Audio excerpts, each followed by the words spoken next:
Hello বন্ধুরা, আর কে কিচেনে সকলকে ওয়েলকাম জানাচ্ছি। আজকে আমি বানিয়ে দেখাচ্ছি গাজরের সন্দেশ। চলুন দেখে নিন আজকের আমার ভিডিও।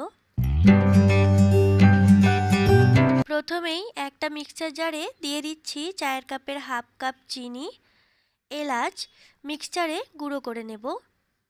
একটা পাত্রের মধ্যে আমি 3টে মিডিয়াম সাইজের গাজর ধুয়ে ছিলে কেটে নিয়েছি। এখন মিক্সচারে পেস্ট বানিয়ে নেব। দেখুন আমি মিক্সচারে পেস্ট বানিয়ে নিয়েছি, আর পেস্টের মধ্যে যেন কোনো বড় দানা না থাকে, দেখবেন ঠিক এই রকম যেন হয়। গ্যাসের ফ্লেম চালু করে একটা প্যানের মধ্যে আমি 1 চামচ ঘি দিয়ে তার মধ্যে গাজরের পেস্টটা দিয়ে এখন ঘিয়ের সঙ্গে মিডিয়াম ফ্লেমে খুব ভালো করে ভেজে নিচ্ছি। দেখুন এরকম কালার চেঞ্জ হয়ে আসা পর্যন্ত ভেজে নিতে হবে। এখন এর মধ্যে দিয়ে দিচ্ছি পিষে রাখা চিনির গুঁড়োটা, আর দিয়ে দিচ্ছি হাফ কাপ গুঁড়ো দুধ। চিনি আপনারা আপনাদের স্বাদ অনুযায়ী এখানে ব্যবহার করবেন।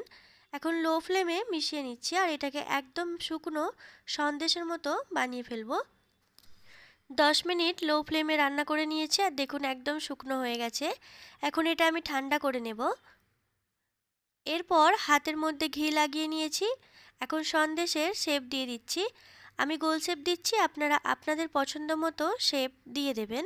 সন্দেশটা দেখতে ভালো লাগার জন্য উপর থেকে আমি কাজু বাদাম দিয়ে সাজিয়ে দিলাম।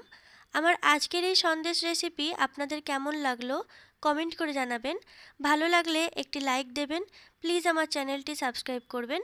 পাশে থাকা বেল আইকনটি প্রেস করে দেবেন, যাতে আমি কোনো নতুন ভিডিও আপলোড করলে সেটার নোটিফিকেশন আপনার কাছে পৌঁছে যায়। ধন্যবাদ।